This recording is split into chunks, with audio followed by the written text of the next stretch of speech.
Masa kita mau nyalakan lampu di kuburan itu kan nggak mungkin. Jadi kuburan itu katanya nggak bisa sudah sama kayak gitu. Jadi sudah gelap. Yang menemani hanya cahaya amal itu. Makanya cahaya di sini dalam arti apa?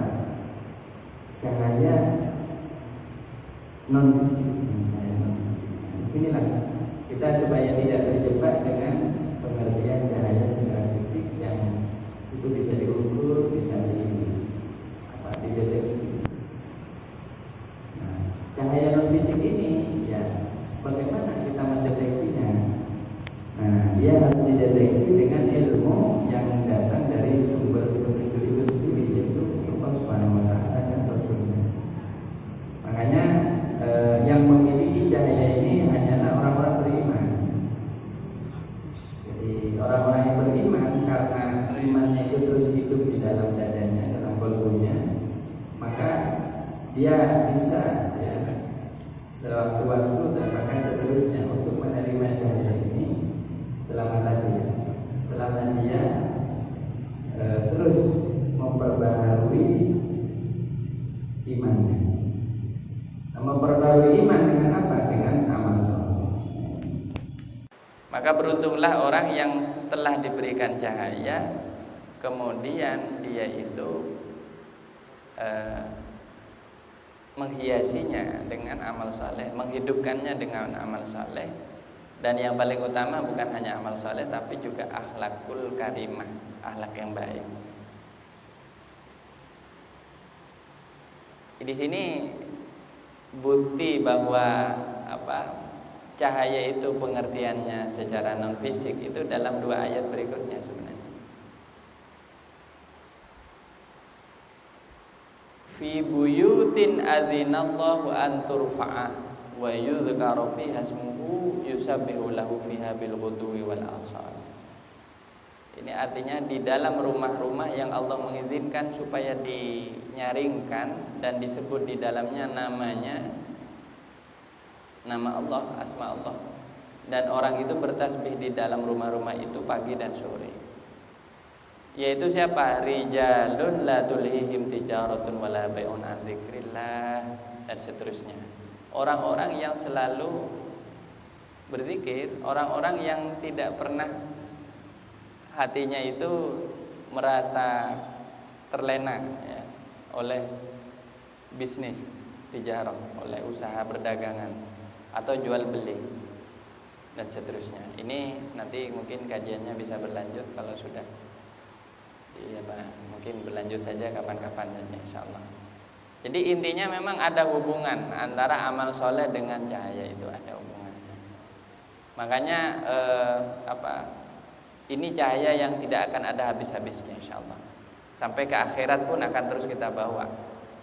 Ketika nantinya matahari, semua planet sudah padam, cahayanya orang mukmin, cahaya iman, cahaya yang ada di dalam kolbunya orang-orang mukmin, ini yang tidak akan habis-habis, dan ini yang akan nantinya membawa umat manusia atau mereka yang memilikinya itu ke dalam surganya Allah Subhanahu wa Ta'ala. Nah, demikian ya mungkin sedikit tambahan keterangan. Jadi ini memperkuat saja dari tafsir yang tadi sudah dinyatakan oleh Syekh Ali As-Subuni. Saya juga ngecek kepada sumbernya, namanya Tafsir Al-Qurtubi Jami'ul Ahkam. Ini Al-Jami' li Ahkamil Quran, ini Tafsir Al-Qurtubi. Ini juga menerangkan bahwa yang dimaksud cahaya ini adalah cahaya hidayah. Nah ini, jadi tidak usah bingung-bingung lagi nanti terlalu berpikir jauh, seperti apa cahayanya Allah, dipikir, tidak nutut pikirannya. Karena manusia kalau dipikir itu ya, jangankan memikirkan sampai kepada kenyataan yang di luar sana ya, memikirkan dirinya saja, memikirkan kenapa punya rambut sebanyak ini aja tidak nutut. Kenapa tangannya sampean ada sidik jarinya seperti ini dan kenapa sidik jari kita tidak sama, itu saja suruh pikir aja. Apa maknanya, kenapa ruas-ruas jari kita seperti ini, itu saja sudah kita tidak sanggup. Kok sampean mau mikir cahayanya Allah, tidak sanggup. Jadi ini contoh bahwa kita memang Dan sedikit mengenai tadi yang menceritakan mengenai manakibnya orang-orang soleh. Orang soleh itu sebenarnya awalnya adalah para pencari cahaya, para pencari petunjuk. Makanya kenapa mereka mencari guru, berguru dan seterusnya, itu karena rindu kepada sumber cahaya itu. Makanya kita jangan malas-malas untuk berguru sekalipun ya. Yang dimaksud berguru itu bukan berarti kita itu harus sekolah. Mencari guru itu maksudnya mencari orang yang bisa kita jadikan contoh atau model atau teladan, supaya di dalam diri kita ada keinginan untuk terus mengistiqomahkan diri kita. Tidak usah jauh-jauh, carilah siapa. Kalau itu orang tua kita lah jadi guru gitu. Orang tua kita lebih istiqomah dalam baca Al-Qur'annya, itulah guru kita. Tidak usah jauh-jauh cari ke Mekah, ke Madinah, ke Yaman gitu. Nah, kalau untuk lingkungan belum cukup puas, carilah guru lagi, demikian seterusnya. Maka itu namanya seorang murid yang sejati begitu. Banyak gurunya ya. Tapi sebagai contoh tadi beliau-beliau para masyayikh, para habaib dan seterusnya yang sudah bisa dibilang mencapai ketakwaan di sisi Allah yang luar biasa ya. Mereka itu awalnya sama kayak kita, orang yang bingung gitu. Ya, kita ini kan orang yang bingung. Tadi itu Abnaul Jahal, Ibnu Jahal gitu. Kalau ada dulu Abu Jahal, kita Ibnu Jahal. Kita itu orang yang masih banyak kebodohan dalam diri kita. Makanya kita mencari. Ya, jadi nyambung mengenai majelis ilmu, sebenarnya orang mukmin itu ibarat dengan majelis ilmu itu ibarat seperti laron mencari lampu. Makanya di mana ada majelis ilmu, seorang yang punya iman di dalam dirinya itu akan mencari sumber itu. Saya yakin itu kenapa mereka akan menyukai ilmu-ilmu yang bermanfaat. Nah, cuman mohon maaf, nanti di akhir zaman, maksudnya lebih akhir dari zaman sekarang gitu. Itu antara iman dan ilmu nanti akan dipisahkan oleh Allah. Sehingga banyak orang yang beriman tapi tanpa ilmu. Ada orang yang berilmu tidak punya iman. Naudzubillah. Ini semakin ke belakang, mungkin 10, 20, 30, 50 tahun lagi akan semakin nyata dan semakin biasa. Kenapa? Karena nanti orang pokoknya saya sudah beriman gitu, ngapain saya belajar gitu. Dia hanya percaya diri dengan imannya saja tapi tidak merasa butuh. Atau ada yang orang sudah merasa ilmunya cukup, bahkan dia itu katanya nanti disebutkan hafal Al-Qur'an, hafal hadis, tapi dalam dadanya tidak ada apa-apa, kosong. Nah, orang yang seperti ini nanti di akhir zaman ini yang sama-sama ya dikhawatirkan su'ul khotimah atau berakhir dengan hidup yang tidak baik gitu. Makanya selama kita tidak usah alim-alim sebenarnya. Kita ini gini ya, prinsip hidup itu sebenarnya yang bagus. Yang penting akhlaknya bagus itu. Kita ada alim-alim, jadi orang alim berat ya. Jadi orang ahli ibadah juga berat. Kadang orang ahli ibadah tapi nanti ujung-ujungnya sombong dengan ibadah. Jadi orang yang penting istiqomah, punya ilmu cukup, iman gitu, itu aja sudah. Punya iman, kita punya iman, terus istiqomah. Lah istiqomah ini aja susah. Kemudian akhlaknya baik, terus punya ilmu secukupnya juga gitu. Tidak usah alim-alim. Karena orang alim nanti takutnya dia banyak ilmu, imannya tidak ada. Nah, ini menjadi renungan tentunya bagi kita. Saya pun setiap kali mutola'ah kitab, belajar kitab, bahkan saya buka kitab seperti ini saya takut. Karena apa? Saya takut memamerkan keilmuan saya. Ilmu itu kan bukan untuk dipamerkan. Karena kalau ilmu sudah dipamerkan, itu tanda betul sudah hampir dekat kiamat. Jadi ketika kitab-kitab sudah dipamerkan begini-begini, ilmu sudah bukan untuk diamalkan tapi dipamerkan, ini bahaya. Makanya saya khawatir, saya takut. Makanya saya mikir ya sudah, sama-sama sama-sama ngaji namanya. Nah disinilah hikmahnya mungkin ya, supaya cahayanya ilmu itu masuk ke dalam hati kita, mau tidak mau ada satu syaratnya, yaitu iman. Nah untuk memperoleh iman itu tentu dibutuhkan cahaya hidayah, yang itu adalah semata-mata datang dari Allah Subhanahu wa taala. Makanya mohonlah selalu hidayah, karena hidayah ini adalah hal yang selalu kita butuhkan setiap saat. Bahkan tanpa hidayah kehidupan manusia adalah gelap belaka. Satu hari tanpa hidayah itu sangatlah tidak baik ya. Orang kalau satu hari saja tidak punya hidayah dari Allah, dia akan hidup kebingungan. Lebih-lebih kalau dia bertahun-tahun tidak mendapatkan hidayah, betapa gelapnya hidupnya. Nauzubillah min dzalik. Mungkin demikian sebagai penutup. Kalau memang tidak ada pertanyaan, kita tutup dengan doa mungkin. Kalau ada pertanyaan, monggo. Monggo. Mungkin 2 pertanyaan dipersilakan. Terlepas dari pokok pembahasan juga monggo. Pakai mic atau enggak, Mas?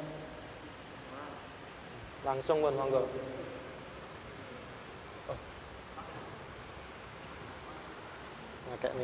Pakai mic biar masuk direkam, biar bisa disimak yang lain.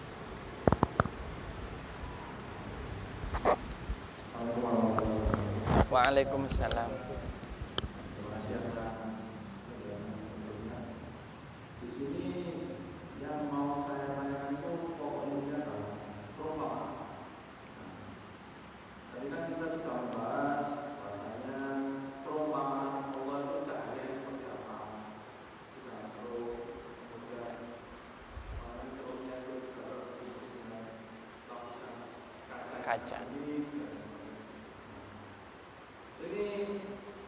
Nah sekarang di kehidupan sehari-hari kita juga kadang melakukan perumpamaan seperti itu.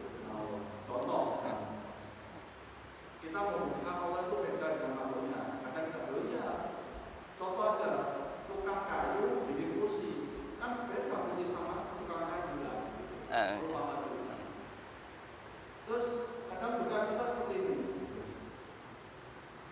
Kalau kita misalnya mau sholat, terus baju kita nggak pantas, ada di dalam nggak pantas, terus kita bilang, masa mau numpak camat aja bajunya bagus, masa ketemu sama musola kayak gini, kayak gini. Intinya gini, batas-batas apa supaya kita itu memberikan perumpamaan begini itu, karena kita kan memberikan perumpamaan ini seperti makhluk. Nah itu. Ya.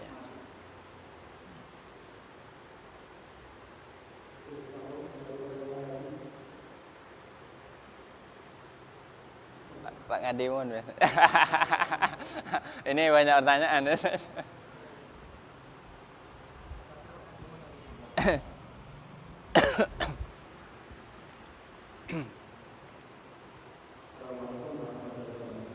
Waalaikumsalam.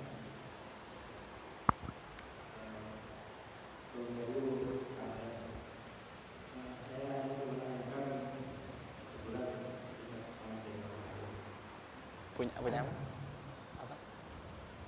Kebetulan kita pengajian kemarin yang kemarin. Oh iya. Kemarin disampaikan oleh Ustaz Musawwar ada 4 golongan orang untuk menuju Allah SWT. Iya. Yang pertama adalah nabi, orang alim. Oh iya. Yang kedua adalah orang yang Alim ilmu. Terus yang ketiga ada santri. Terus yang keempat orang yang mencari nafkah. Muhtarif ya. Pertanyaan saya, apakah untuk orang alim dan santri itu hanya dikhususkan untuk orang alim di bidang Islam atau di bidang agama, termasuk juga santri, apakah juga dikhususkan untuk orang yang mencari ilmu agama?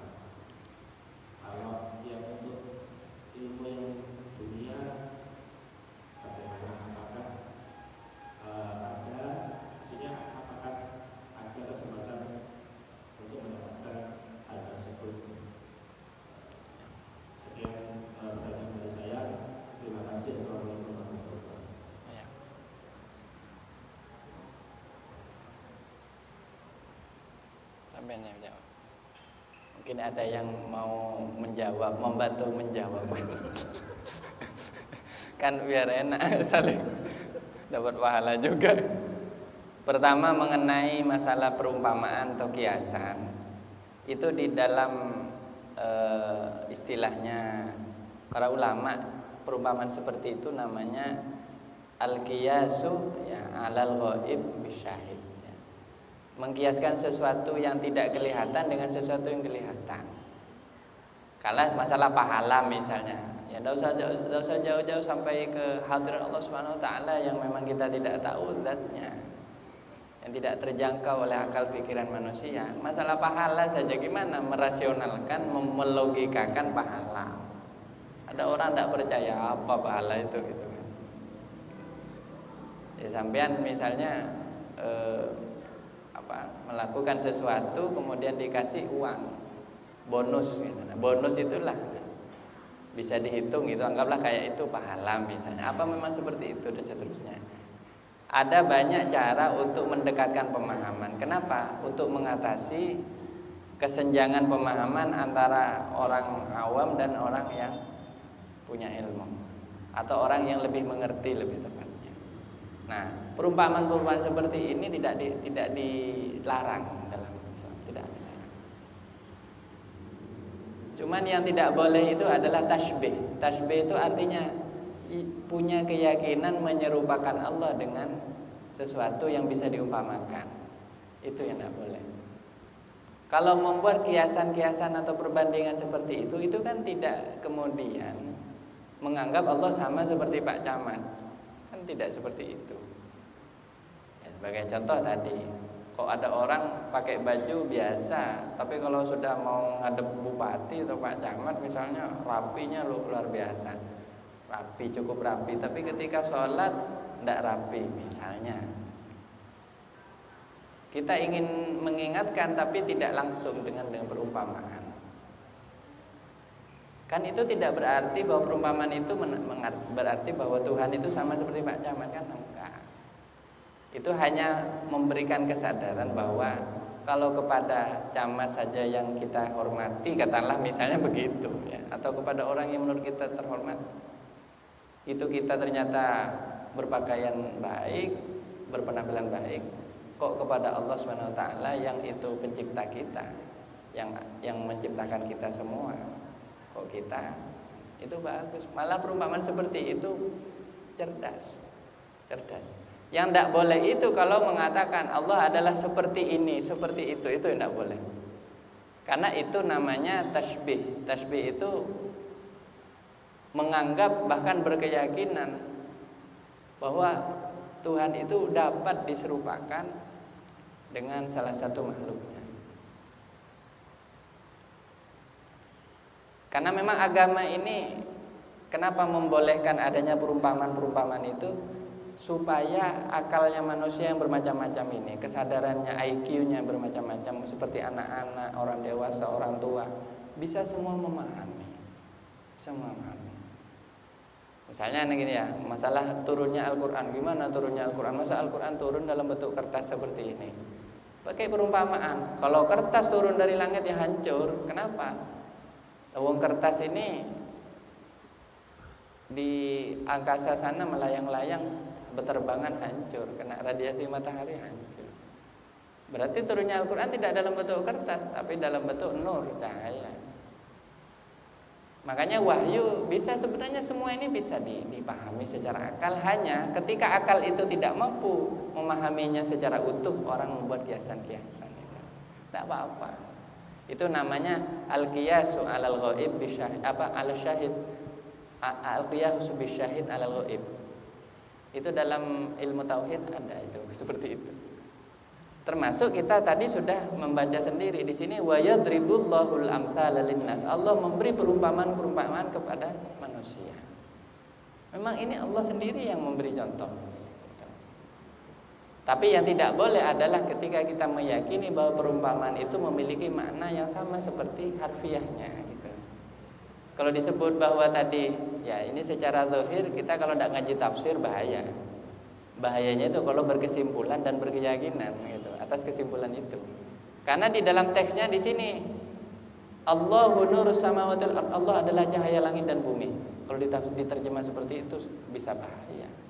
Orang yang dengar punya keyakinan berarti Allah ini seperti matahari, bersinar menyinari langit dan bumi.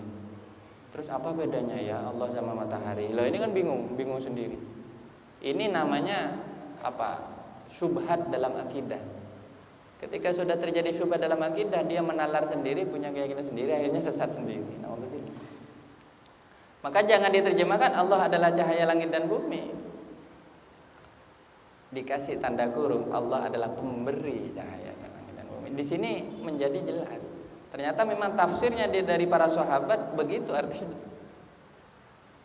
Nah, ini kan lebih jelas. Kalau pemberi cahaya, oh masuk akal. Berarti cahaya yang ada di langit dan bumi ini sumbernya diciptakan semua dari Allah, oleh Allah SWT. Memang masuk akal. Matahari diciptakan oleh Allah, bulan diciptakan oleh Allah, sumbernya kan begitu. Jadi terkadang bahayanya itu kalau kita hanya mengandalkan logika, terus kadang bermain-main terlalu jauh dengan logika, tapi tidak tahu makna yang mau dikehendaki oleh Allah sendiri di dalam Al-Quran. Banyak orang sesat seperti itu gara-gara itu. Seperti yang namanya kaum Mujassimah. Kaum Mujassimah itu dulu golongan dalam Islam yang ya sampai akhirnya sesat. Kenapa? Karena dia meyakini bahwa Tuhan itu punya badan, seperti patung-patung itu gitu. Dan itu kan persis titik di mana kita sepenuhnya berbeda dengan agama-agama selain Islam. Bedanya Islam sama agama non-Islam itu yang paling kentara, yaitu bahwa Tuhan kita, Tuhan yang diyakini oleh umat Islam, Tuhan yang telah diajarkan sifat-sifatnya di dalam Al-Quran dan hadis dan semua ajaran nabi-nabi terdahulu, Tuhan Rabbul Alamin, Allah itu tidak berjisik. Adapun keyakinannya orang jahiliyah ini karena karena dulu bisikan syaitan. Mereka bingung cari Tuhan, akhirnya mereka membuat badan-badan seperti Tuhan. Mereka menggambar katanya ini Tuhan, katanya ini Tuhan, dan seterusnya. Akhirnya ternyata kok Tuhannya banyak gitu. Nah, akhirnya itulah keyakinan yang disebut sebagai syirik ya. Syirik itu yaitu penggambaran tentang Tuhan yang punya badan sama seperti makhluk-makhluk yang lain, yang akhirnya disekutukan sama seperti makhluk yang lain. Nah, ini pembedaan kita di situ yang paling jelas ya, yang saya kira tidak bisa ditolerir lagi itu sudah. Gitu. Jadi itu tidak apa-apa Mas ya memberi perumpamaan. Apalagi kepada anak kecil monggo. Ya, kepada anak kecil kadang begini, anak kecil kadang butuh perumpamaan. Misalnya ya, Superman itu hebat. Terus ada anak kecil kadang nyeletuk, tanya, ya mana lebih hebat Superman sama Allah? Dan dia jawab saja, lebih hebat Allah, karena Allah yang menciptakan Superman gitu. Jadi kan gampang membalik jawabannya, itu gampang. Berarti hebat ya kalau Superman bisa terbang. Apakah Allah bisa terbang? Nah ini kan diajak seperti itu. Begini, nah kalau orang terbang itu kan berarti pasti jatuh. Kalau sesuatu yang jatuh itu berarti tidak hebat. Kalau Allah itu tidak butuh tempat, Allah tidak terbang, tidak jatuh, Allah tidak bergerak. Allah ada, tapi nggak bergerak, tidak butuh tempat. Oh berarti tidak butuh tempat itu lebih hebat gitu. Akhirnya bisa sedikit mencerna gitu. Ya ini namanya saja akal-akalannya orang dewasa gitu. Supaya apa? Memberi pemahaman. Tapi asalkan dengan keyakinan yang benar, walaupun kiasan-kiasan tidak apa-apa, tidak apa-apa. Itu ada memang cara berpikir seperti itu ada. Kemudian yang kedua mengenai masalah orang yang berilmu dan muta'alim atau orang yang mencari ilmu. Kalau mencari ilmu duniawi itu apa? Sebenarnya yang diukur oleh agama itu adalah apa? Niatnya yang pertama. Kalau niatnya itu lillahi ta'ala, walaupun itu ilmu yang katanya kita ilmu pertukangan, ilmu teknik atau ilmu keterampilan misalnya, itu juga bisa berpahala. Tapi itu harus diperlakukan sebagai pelengkap gitu. Jadi pelengkap dalam arti dia harus terlebih dulu mengetahui dasar-dasar akidah dan agamanya misalnya. Jadi seorang anak misalnya ya, seorang santri sebelum dia belajar ilmu fisika misalnya, atau ilmu matematika atau kimia atau ilmu-ilmu yang bersifat akal ya, ilmu-ilmu rasional, itu dia harus lebih dulu tahu kewajiban sholat, harus tahu akhlak-akhlak yang mendasar, harus mengenal Allah dan Rasulnya, itu yang wajib. Lah yang tidak boleh kalau sepenuhnya alim, mahir di dalam ilmu keduniaan, nalah pandai ilmu ekonomi, pandai ilmu politik, pandai ilmu apa macam-macam. Tapi ketika ditanya bisa ndak sholat, ndak bisa. Jadi masih nol dalam ilmu itunya, ilmu yang dasar. Sebenarnya ilmu agama itu yang wajib dimiliki oleh setiap orang Islam itu tidak banyak, tidak banyak. Hanya ilmu-ilmu yang terkait dengan kewajiban fardu ain dan akidahnya itu, akidah dan itu. Misalnya begini, saya makanya tidak target ya saya. Apakah wajib belajar ilmu tafsir? Tidak wajib. Kalau sudah ada ulama tafsir sudah cukup. Seandainya ada pertanyaan, oh datang saja ke kiai itu, ke Gus itu. Oh dengar saja pengajiannya Gus Baha misalnya. Oh ya sudah, selesai. Tidak perlu ada setiap orang jadi Gus Baha, tidak perlu. Karena kalau seperti itu juga nanti ilmunya tidak berkembang. Yang penting sebenarnya ilmu-ilmu tadi itu, seperti kita harus punya keyakinan tentang Allah, tentang Rasulullah, itu yang wajib. Dan itu wajib setiap Muslim harus punya. Kalau belum memenuhi itu maka wajib mencarinya. Dan orang yang mencari ilmu seperti itu berada di jalan Allah. Artinya termasuk dari orang-orang yang menuju akhirat, menuju ridho Allah SWT. Itu pertama, jadi tergantung niatnya. Terus juga orang yang ahli ilmu di dalam ilmunya tadi juga bisa menjadi ibadahnya. Saya yakin orang seperti fisikawan seperti Abdul Salam itu ya, yang di luar negeri itu, orang Pakistan. Itu seorang ilmuwan tapi juga pejuang Islam, karena beliau menjadikan Islam itu bisa berkibar di Eropa ya, karena pengetahuannya itu. Jadi mungkin kalau ilmu itu sudah menjadi satu usaha, barulah dia disebut muhtarif, atau tadi itu orang yang bekerja dengan keilmuannya dan keterampilannya. Nah cuman katanya para ulama, kalau dibandingkan memang orang yang menekuni ilmu agama secara utuh di dalam hidupnya, katakanlah seluruh waktunya khusus untuk ilmu agama, ya selama niatnya benar. Jadi ada catatan, selama niatnya benar. Kalau niatnya juga untuk sesuatu yang salah, itu walaupun menekuni ilmu agama tidak ada artinya di hadapan Allah. Selama niatnya benar, itu kalau dibandingkan dengan orang yang menekuni ilmu yang umum tadi dalam tanda petik itu, walaupun niatnya juga benar, itu derajatnya masih lebih tinggi. Orang yang menekuni ilmu agama tapi niatnya benar, jadi derajatnya di sisi Allah masih lebih tinggi. Kenapa? Karena ada hadis, mayuridillahu bihi khairan yufaqihu fiddin. Barang siapa Allah menghendaki kebaikan pada orang itu, Allah membuatnya dia paham terhadap agama. Termasuk saya apresiasi kayak jenengan tanya misalnya, ini juga bentuk berarti Allah iradatul khair kepada kamu. Allah menginginkan kebaikan ya. Kenapa? Karena dengan berkat pertanyaannya tadi, yang lain jadi ngerti. Saya pun juga akhirnya ikut bisa belajar atau bahkan mengajar kan gitu. Jadi makanya ciri dari orang yang dikehendaki kebaikan oleh Allah biasanya suka ngaji, kemudian aktif di dalam bertanya dalam pengajian, atau bahkan dia bisa menjadi pelopor ya.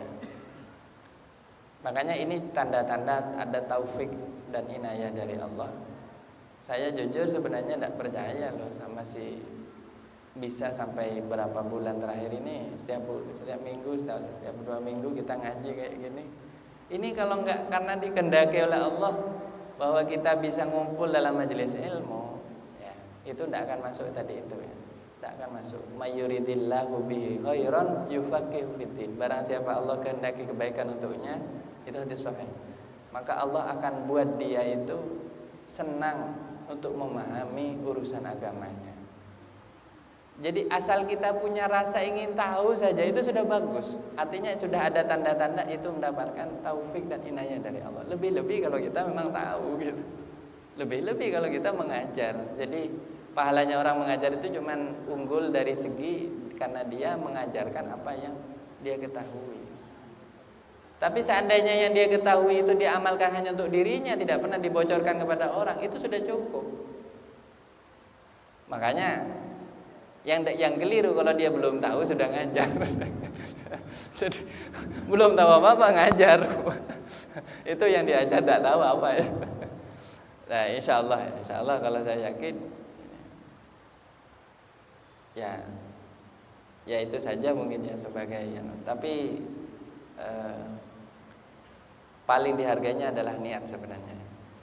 Jadi jangan salah bahwa dulu sampai sekarang masih banyak ya beberapa habaib itu kalau di negeri Yaman itu tukang bengkel gitu. Sorenya ngajar hadis, ngajar kitab yang tebal-tebal, paginya itu kerja buka toko makanan, toko roti kayak gitu. Bahkan ada beberapa habaib yang terkenal wali besar itu, sampai wali kutub itu masih jualan kayak gitu. Itu kenapa artinya? Artinya sebenarnya ya bekerja untuk kepentingan duniawi itu bukan hal yang tercela. Makanya tadi itu al-muhtarif, orang yang bekerja itu selama syarat-syaratnya terpenuhi ya lillahi ta'ala, terus bekerjanya itu tidak mengorbankan kewajiban pokoknya dalam agama. Syukur-syukur dengan bekerja itu dia semakin rajin beribadah misalnya, maka semua tambahan amalnya itu menjadi jalan keberhasilannya dunia akhirat. Jadi tidak ada hubungan ya. Jadi bukan berarti yang bagus hanya yang mondok saja gitu. Jadi Allah adil, intinya ilmu itu dibagi rata dimanapun sebenarnya. Ya. Malah yang paling saya takutkan kalau nanti di akhir zaman ilmu itu dicabut dari pondok-pondok pesantren, dari madrasah-madrasah dicabut, malah nanti ilmu adanya di diskotik, di kafe, ini kan bahaya. Atau ada di tempat-tempat yang tidak biasa. Itu bisa terjadi suatu saat. Sebagai contoh sekarang sudah mulai menggejala pengajian tapi di alun-alun atau di mana. Itu fenomena akhir zaman. Dulu lama tidak ada buka pengajian di alun-alun itu. Adanya di masjid. Sekarang pengajian kadang di warung kopi. Ini sudah fenomena akhir zaman sudah. Artinya apa? Ilmu berpindah dari tempat yang semestinya ke tempat-tempat yang tidak biasa. Kenapa? Karena semakin langkanya barokah itu ilmu itu. Ya, mudah-mudahan kita masih nutut zaman keemasan itu ketika kita masih belajar di tempat-tempat yang memang diperuntukkan untuk kita belajar.